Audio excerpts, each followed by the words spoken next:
eziokwu m niile ọmacha aka dị ma ekwu anya ọzọ onye bụ jen ọ maka jen bi n'ụlọ ya dị ka ga-asị na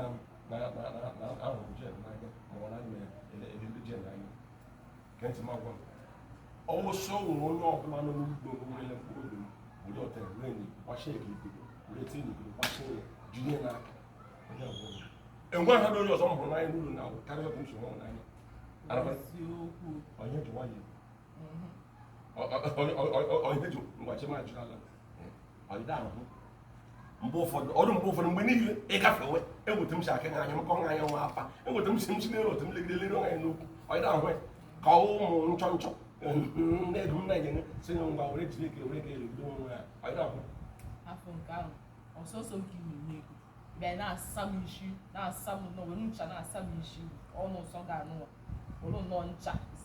samịa ka obi dị m mma nkọwa nwe ụdọ ọwụwa na ihe mgbu ikwe dị na mgbu nkọwa nwe ụdọ na ị na-agbagha ihe mgburu agbagha tina ngwa ebe ajidala gị tina ọwụ ihu dị na nwunye m ka m gwara sị ya lawa lakwu nne na nna enwe ihe m ji sị ya lakwu nne na nna ọ maka nka m ji sị ya lawa kemgbe nwunye m ji shi nga apụwa lakwu nne na nna enwere bụ ịnọ m sị na akpọrọ m nwunye m si elu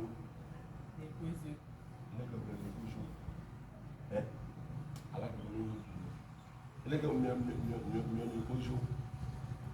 gente that's